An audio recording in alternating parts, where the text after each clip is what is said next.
I had growing up in this wonderful country. I'm very proud of my service, and I look forward to serving you in Congress.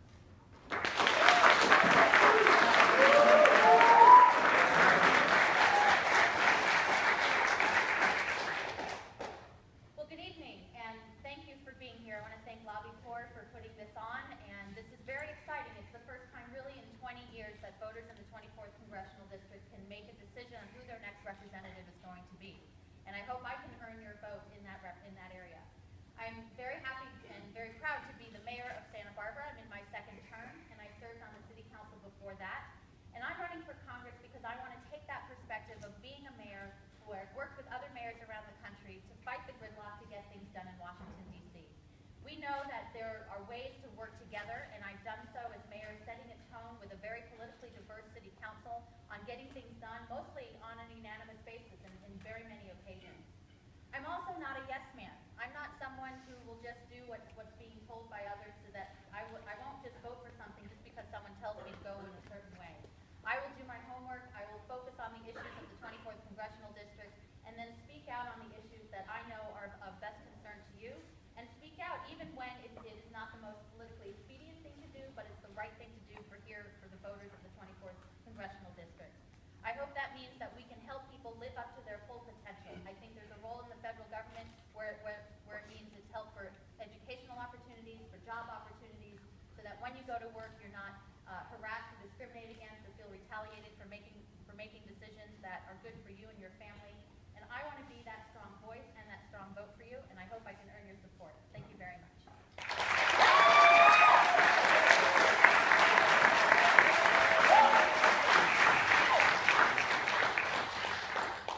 Good evening, everyone. I'm Justin Fareed. I was born and raised right here in Santa Barbara. Third generation rancher on my mother's side. My father is a U.S. Army veteran and a doctor who uses medical expertise to create devices that treat repetitive stress injuries. As a kid, I grew up packing boxes, taking inventory, taking product orders for our company. I've grown up building this business with my family. I'm now vice president of this business. I went to UCLA. I'm a Bruin. Please don't hold it against me. My dream as a kid to play football at UCLA. I had the opportunity to walk on there, and after 4 knee surgeries, I finally had an opportunity to make it to the field, so I felt blessed for that opportunity. A few years ago, I worked for a senior member of Congress. We worked on a number of different issues. I fought to bring consensus among members and to move policy for the benefit of all of us. But what I found and what I saw is exactly what so many of you are concerned about: the dysfunction, the empty rhetoric, the tendency for political insiders to be more concerned about their next election than they are the next generation. I got so fed up with the dysfunction, I ended up resigning right at the government shutdown. But I realized this, that if you don't get involved with the government you have, you're going to get the government you deserve. I think it's necessary that we all take an interest in our government and we work to improve the direction that we're heading in as a country for all of us and for the future of our country. And I look forward to continuing the discussion through the course of tonight's debate. Thank you all for being here.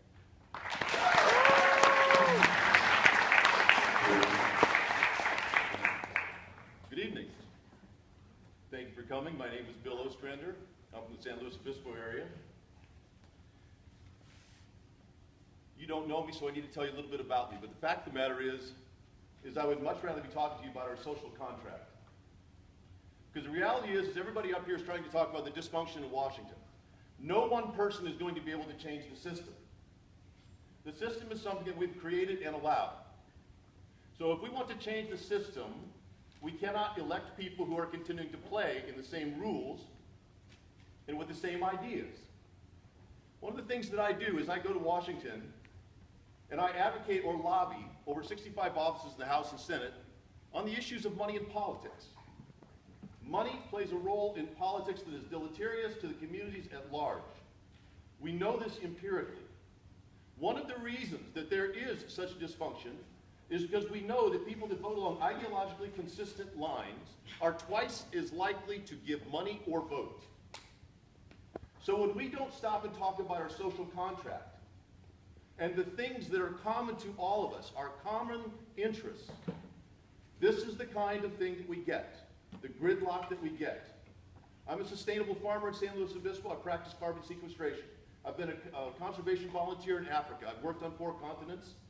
I've started a business, run a business in development using green and environmentally sensitive materials and principles, and I run a nonprofit that tries to remove the corruptive influence of money in Washington. I think it's important that we recognize that the system is broken and not candidates.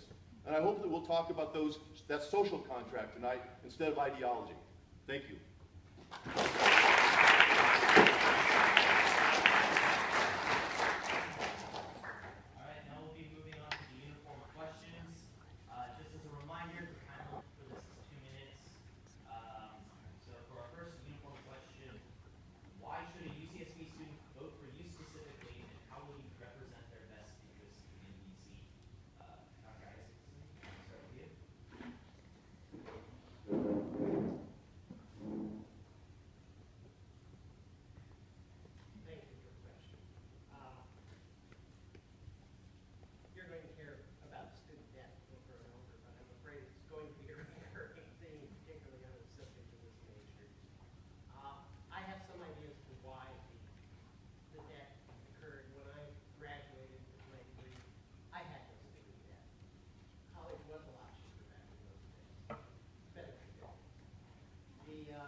to help universities have more facilities to have more students be able to take their classes on a timely manner in order for you to graduate on a timely manner. According to Forbes magazine, 1.2 trillion debt per student is about $33,000. Not acceptable. We need to make loans available to you at any time with no interest and give you a year break right after graduation so you have time to find a job and go through the expenses to settle down and get hold of it, and after that start paying your debt. It's no-brainer. We have a savings account that's 5 to 9 just for college. We need to improve on that. We need to make that tax deductible so your parents and grandparents can put in money before taxes. And then if you're able to use it, fine. If you don't need all of the money, you can have your siblings draw on it. And if your siblings are out of college and there's excess money, you'll be able to donate it to any college that has scholarships and don't have to pay any taxes on that. So we need to pay attention because you are the future. You are 1/3 of our population, but all of our future. We need to take care of you. The better you do, the better for us, for the country. Thank you.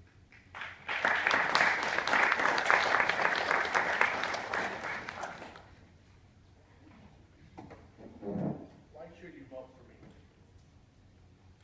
I know what it's like to be the first in your family to go to college. I know what it's like to cobble financial aid, loans, using my veterans assistance to go to college, working my way through college. I know that we need to make higher education more accessible and more affordable. We need to expand financial aid and Pell Grants. We need to make sure that you're able to refinance your debt when you leave college. It's a shame that you could refinance your mortgage, but you can't refinance college debt, student loans. We need to make sure that we're expanding opportunities for loan forgiveness for those that can work in the public sector and other sectors so that we can really allow students to lessen some of that burden. We need to make sure that we're addressing sexual assault on campuses, making sure that we pass laws that really make colleges accountable, and making sure that they are pursuing aggressively those types of crimes on colleges. We need to make sure that we're raising awareness. I'm proud to have supported the Hunting Grounds movie that was shown here on campus and in the community to raise awareness of this very important issue. But what else can I do? What else can Congress do? Improve our economy. Make sure that when you graduate, there's jobs. Investing in our infrastructure, renewable energy sources, employment sectors, so that you could have high, well-paid jobs when you graduate. That's what we could do through Congress, to make sure that we are expanding opportunity, raising the minimum wage for those families that are on the lower rung so that they could pull themselves into the middle class, expanding family leave for families, expanding child care and universal preschool so that everybody could have an even start in their early years. That's what we need to do in Congress, and that's what I will do.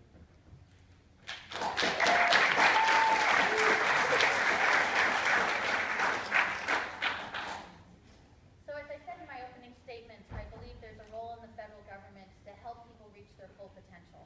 So why should you vote for me as a gaucho? Well, first off, to reach your full potential while you're still here on campus is to enable you to get access to funding for the tuition and books and other expenses that come about when you are here in class.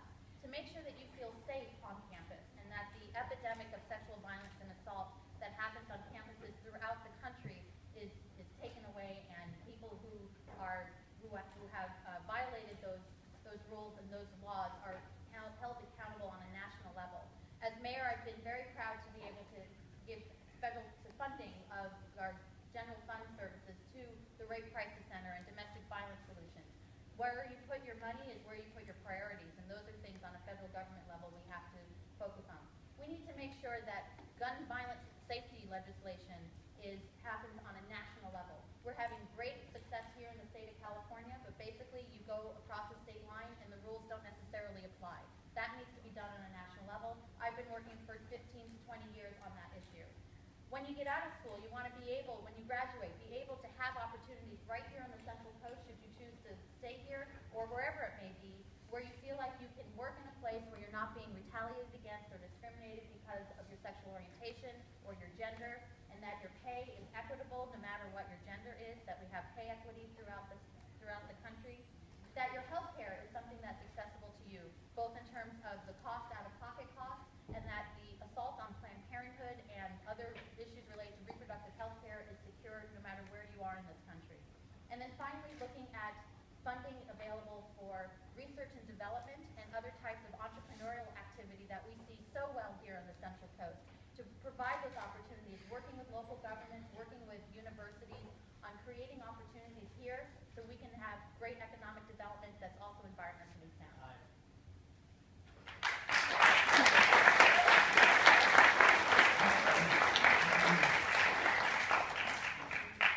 This election is not about choosing between a Democrat or a Republican. This is about a vision that's going to move us forward in a positive direction, or the status quo that's going to work to the detriment of the direction that we're heading in. Congress is not a functional institution.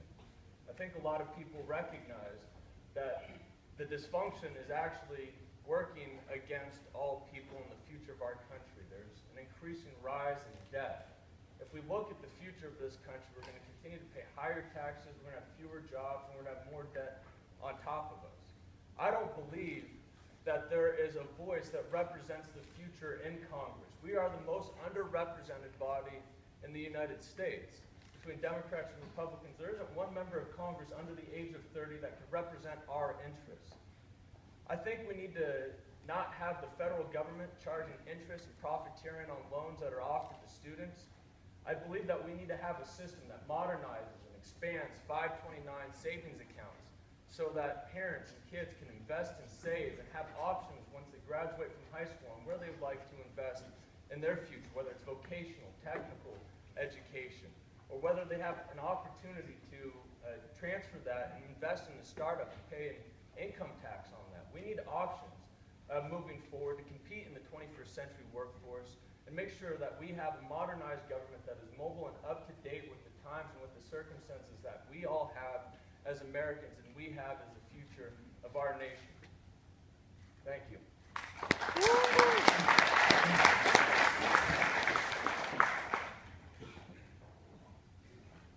The fact of the matter is, the reason that you're spending $140,000 for a four-year undergraduate degree here at UCSB is a legislative choice. Do you think that there are other people in Congress that have had these ideas? Of course they have.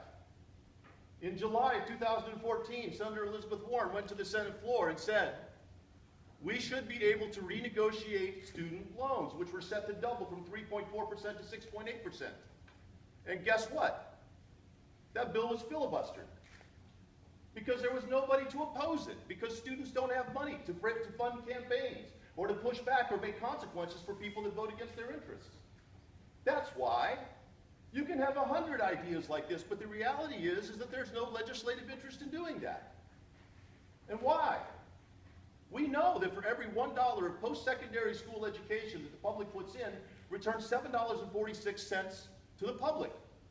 That's in the state of Maine. In the state of Virginia, they felt that number was $13. The reality is that our government has made $100 million in the years of 2007 and 2012. And there's little motivation to change that rule. But they're asking you as students to pay 10 times as much as we're loaning money to big banks. Why? You're the future. You're a good investment. You're a 1,300% return on investment. Why are we choosing not to do that? It makes no sense. But the reality is that this can change. Use a 0.2% tax on financial transactions on Wall Street. You can fund college. This is a choice. You can go to school in Norway and get a doctorate for free.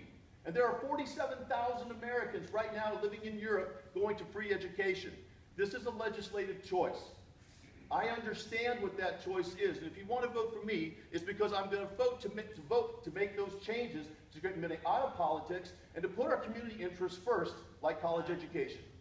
Thank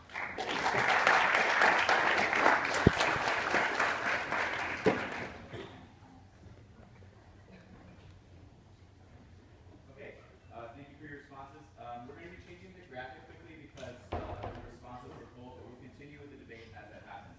For the second question, we'd like to change the response order, so we'll be starting with Mr. Ostrander and working our way So the second question is, Congresswoman Lois Capps has been serving in her seat since 2003. Can you please name one decision that you supported that she made and one decision that you would have changed if you were in her position? Thank you. Well, the fact of the matter is that Lois Capps, Representative Capps, has been involved in nearly 3,900 legislative decisions, or at least bills. She was a co-sponsor of about 3,600, and she is an original author of about 237 bills. Now, most of you probably know that Lois Capps, in her previous life, was a nurse. So what do you think her bills that she most promoted were, that she originated? Health and women's health issues. Nearly 106, or approximately 106 of those 237 bills were on health. Who could be opposed to that? Those are good things. Another half of her bills happen to be about the environment, but particularly about Santa Barbara oil, drilling, and fracking. Personally, I think those are good decisions. If you want to hear her most lame decision, in my opinion, it was that she had a bill that she tried to pass, a ceremonial bill that celebrated Larry King in Congress. That was kind of a lame bill. But from my opinion, I like Lois Capps. Lois Capps has been very good for our community on the issues of her specialty, which is health and the environment. I'm not so sure that she has worked as hard as I would like to see her do on campaign finance reform. Even though she signed the John Sarbanes bill, the Government by the People Act, and she was also a co-sponsor of a constitutional amendment, I still couldn't convince her to go back and look at her financing options for her campaigns and think differently about that and advocate strongly about that. That was a disappointment for me personally. I think that there are some other things that she could do that might have reflected some of our concerns in San Luis Obispo County. Because primarily, although health could be regarded as something that's universal for all of us, some of the issues that we have in San Luis Obispo County weren't necessarily addressed. But overall, she's a very nice woman. I've worked with her. She helped me to put on a congressional briefing there. I just would like to see somebody that comes into office that has the gravity to take on the real issues of money and politics.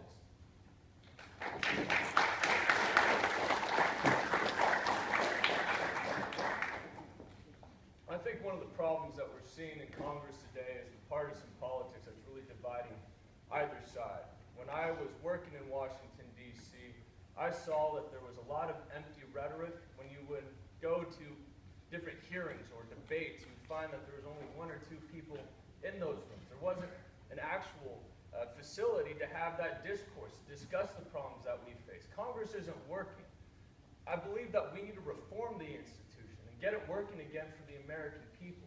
When we think about the problems that we face both today and tomorrow, they're long range in nature, and the only way that we're going to improve that is by reforming Congress. We got to have a budget structure. I mean, that's one of Congress's main basic responsibilities, is to have oversight and management and see where the money is actually being spent. Taxpayer dollars are actually being spent.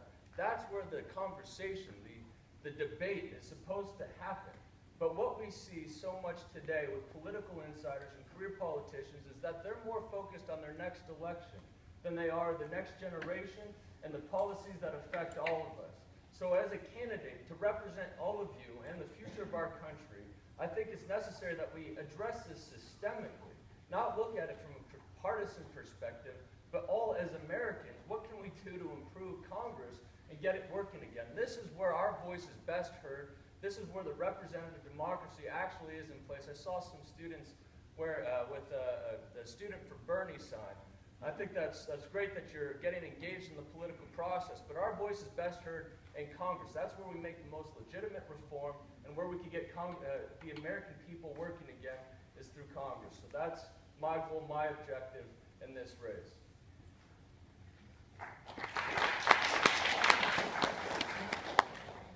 So I've known the Congresswoman for a long time. We obviously have a lot of the same background, work being here in Santa Barbara, and obviously I've appreciated her work dealing with healthcare in particular. I was particularly pleased and surprised of her courageous vote when it mattered in voting against the Iraq War, and back in the early 2000s, and that to me showed a sign of courage, and because it was not the easy thing to do, but it was the right thing to do. At the same time, I was very fast forward many years. I was very surprised that she very instantly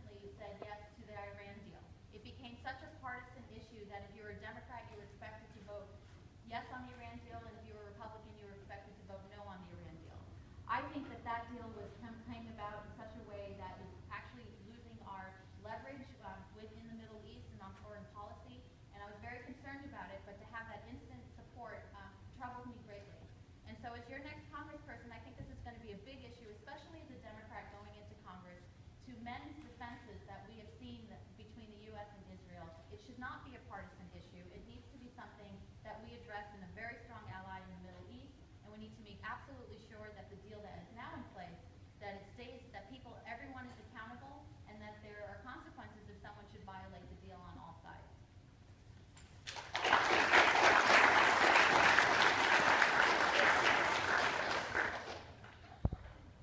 I'm very proud to have the support of Congresswoman Lois Cass for my candidacy for Congress.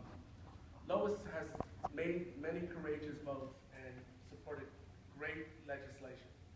One of them was her courageous position against the Iraq war. I think that took a lot of courage. The other one was her support for the Iran deal. You know, I'm a veteran. I know firsthand what's entailed in war. It's easy to send somebody else's kids to war, but when you have to send your own kids, sometimes it has a different connotation. I think we need to do everything to exhaust diplomacy. And the Iran deal actually achieved that. It achieved us not going to war and buying more years of security for everyone and reducing the proliferation and the access to nuclear weapons by Iran, which was the objective of that deal. I support the Congresswoman in that position. I also support her many bills and legislation, making sure that we don't continue to develop offshore oil off our shore, should I say. Those are very important pieces of legislation that I would be very supportive of and have always supported her in doing so. I'm not going to focus on what maybe she should have done or hadn't done. I'm just going to focus on the important things that she's been doing for hardworking families and middle-class families along the Central Coast.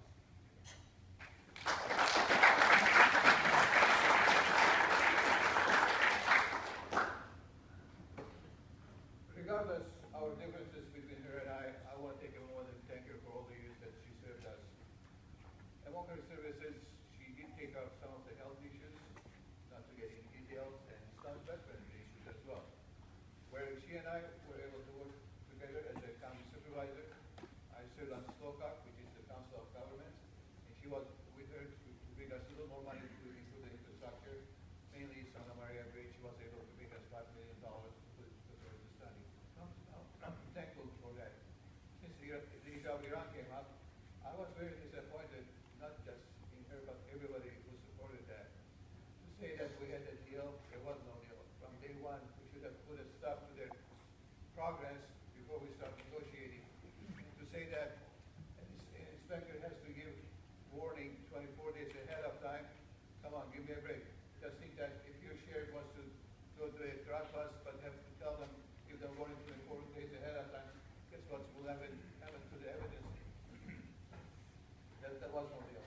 So I'd be happy to talk more about it, more in detail, as I've done in the past.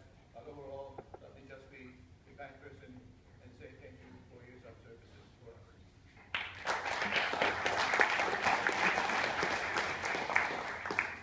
I worked there for 10 years.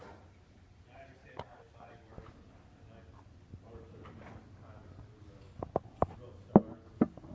Most members of Congress sort of go along and get along.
endorse, or are these being No, directed it'll individually? be Some of them for copying, during your campaign, you proposed passing a balanced budget amendment as a way of addressing the national debt. What would you explicitly define as a balanced budget within that amendment, and how would you plan to pass it? If you look at my record for the last 3 terms as the County Board of Supervisors, we work well together to pass a balanced budget. Balanced budget means you don't spend more than what's coming in to make it simple. Look at my record on the assembly. For almost three terms now. This is not the end of this year will be the end of my 2 terms. We work very closely with our colleagues to pass a balanced budget, and every time the majority failed to do so, we went back to the negotiations, and we were able to do so constantly. Balanced budget. California, just like 40 other states, the Constitution requires that we have a balanced budget at a given time. I think the same should apply to the federal government. That does not apply for the time being. We need to do that. And we need also to have, just like we have an assembly now in the state, when you don't pass a balanced budget on time, you don't get paid. So from congressional folks and senators, we don't pass a balanced budget, we don't get paid. Now what they do, they put the money in escrow so that later on, when you pass a balanced budget, you take the money back. But what I'm saying is that no escrow, no money. When you're done, you don't have it, you don't pass a balanced budget, you don't get paid, period. Now, easier said than done. We have almost $19 trillion in deficit. We need to. The problem is not the source of revenue. Our federal government receives over $200 billion a month in revenues. It's the actually we have is how we spend the money, where we spend the money, and that needs to be taken care of. Take care of fraud and abuse of the money. We'll have enough to take care of the deficit and balance the budget on a timely manner. Trade comes into the picture. We need to make America more competitive with the rest of the industrial nations. It's not fair that we have all the regulations from the global warming, the wages, and we have trade with other countries that don't have none of that. Just for example, since we're rich in agriculture, we have half-time place. We can bring strawberries from any borders and sell it in California less than our farmers can afford to because they don't have the rate issues, they don't have the spraying, when they spray, how they spray, what they spray, but our farmers are very much regulated and it costs more money to produce their products and then they cannot compete with the rest of the world. So it's not fair. We need to make America more competitive. We need to bring everybody to the table to be sure that we take care of our workers. Thank you.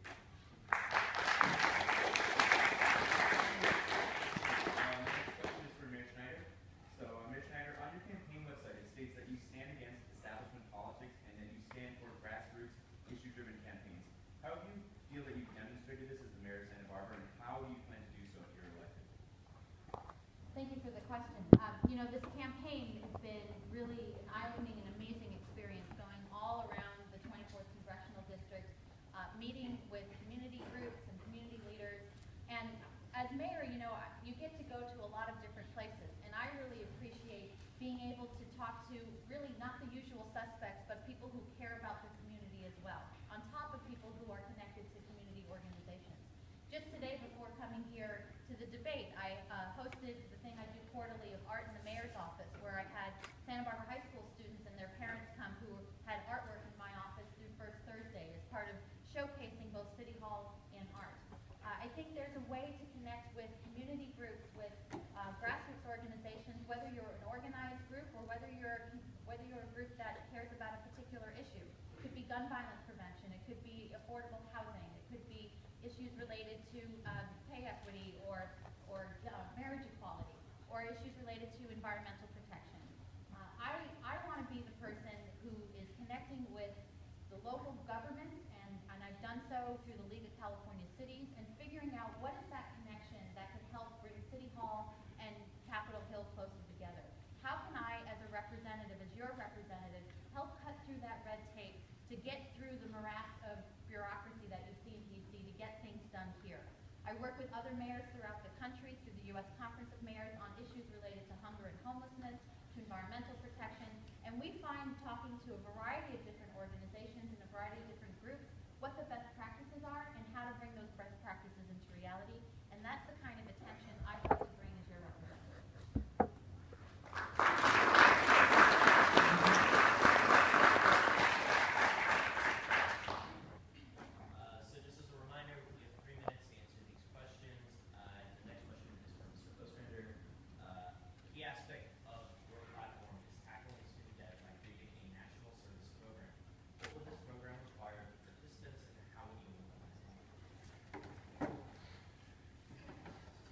it is my opinion that young people getting into the workforce have a limited experience of knowing what the country is and the infrastructure is that you're inheriting and about to occupy and take over. It is also my opinion that some portion of the apathy that we have today is because we have created this system that makes your life comfortable.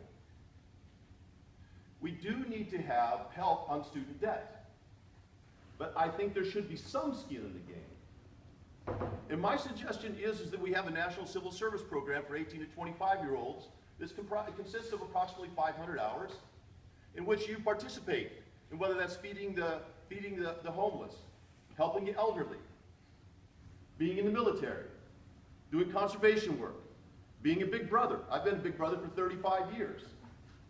I think that when you go out and you start to reinvest in your community, you make an investment in how this community works and how it performs. And I happen to be a fan of Bernie Sanders' philosophy that what happens to you happens to me. And I think that a national civil service program is something that gets us out of me, gets us away from me, which unfortunately too much of our society has become about. I think we need to get out of me. I think we need to reach out to one another. That's reestablishing that social contract that Americans are supposed to be all about. I've spent a year in Africa as a conservation volunteer. It was eye-opening.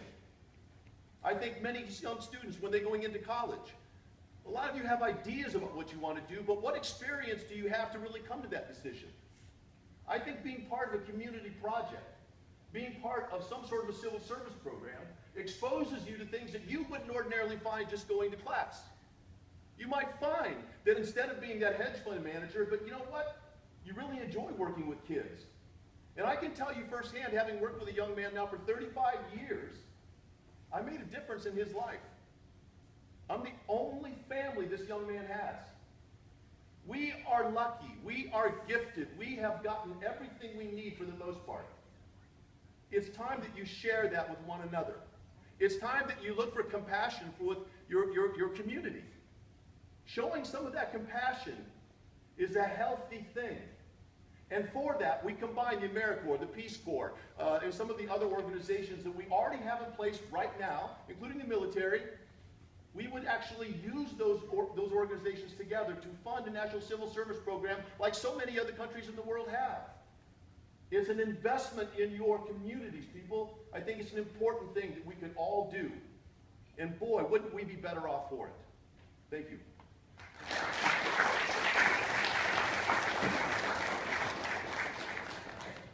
Next question is for you, Mr. Freed.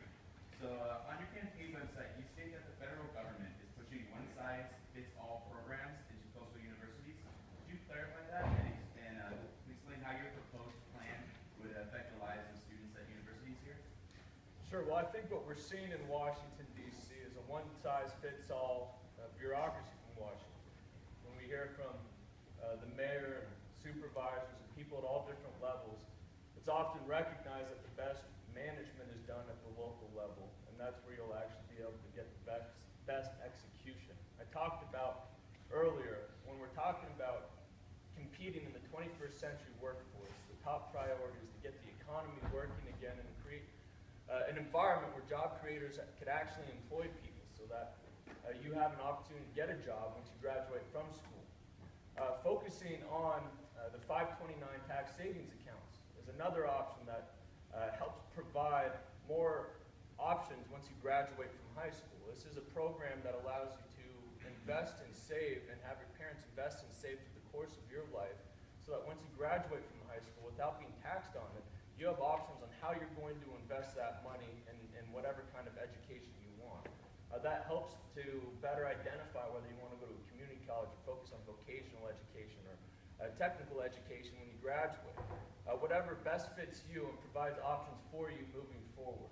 I want to touch on some issues. The supervisor mentioned some buzzwords about being bipartisan, but in the earlier question, he mentioned the Iran deal.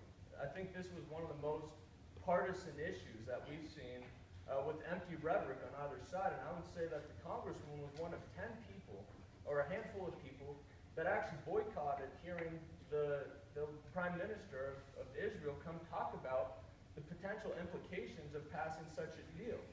Not only that, but she was one of the first to hop on support of this Iran deal without evaluating it. So when we're talking about an incredibly destabilized region that's very volatile today, and we talk about the potential of nuclear arms getting into the hands of different players throughout that region and what that looks like for our future here on the Central Coast and the rest of the world, I'm just very curious what it was within that deal that you supported, and given that you say you're bipartisan, how could one make that kind of observation and come to that conclusion without having done the due diligence in what actually exists within it? Yes, you're allowed 30 seconds. I think for starters, you need to understand that I would have attended the Prime Minister of Israel's participation at the House of Representatives. I would have attended that. It doesn't take away from the fact that I do support the Iran deal that was reached. It's not based on trust, it's based on verification. It's based on reducing the ability of Iran getting their hands on developing a nuclear weapon. That's the bottom line. And really avoiding a war, sending our troops, putting our men and women in the military in peril for not exhausting diplomacy. Thank you. Thank you.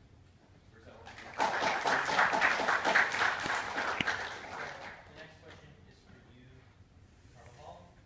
Supervisor Carvajal, you have a significant number of Democratic endorsements, such as lowest caps to Nancy Pelosi.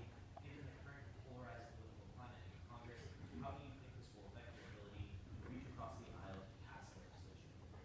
You know, I need to look no further than my service on the Santa Barbara County Board of Supervisors. Let me share with you some of the things we've done in a bipartisan fashion. We have the highest rainy day reserve that Santa Barbara County government has ever had in a bipartisan fashion.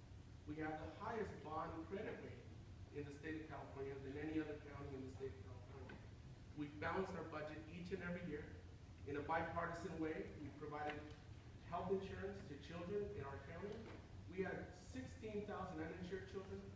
Before the Affordable Care Act came into place, we reduced that to 1,500.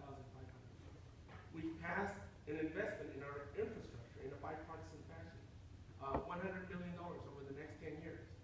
We passed a truancy program that brought down over 4,000 truant children to less than 25 needing an intervention. Those are the types of things we've done in a bipartisan fashion here on the County Board of Supervisors. And I hope to be able to do the same thing in Congress, to work with anyone who's willing to work with me to solve the problems that will bring about solutions to the many challenges that working and middle-class families have on the Central Coast and throughout our country.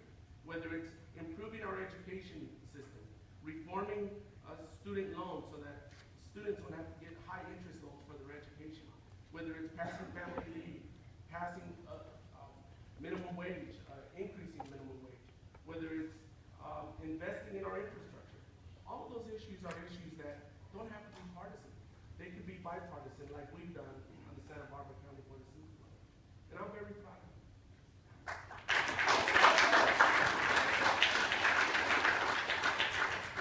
Just a quick notice before we move on to the last question.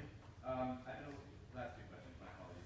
I've been alerted that the poll questions only support 160 characters due to some technical restraints, so please keep your questions concise. So the next question is to Dr. Isaacson. So a large portion of your campaign addresses the Diablo Canyon nuclear power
there are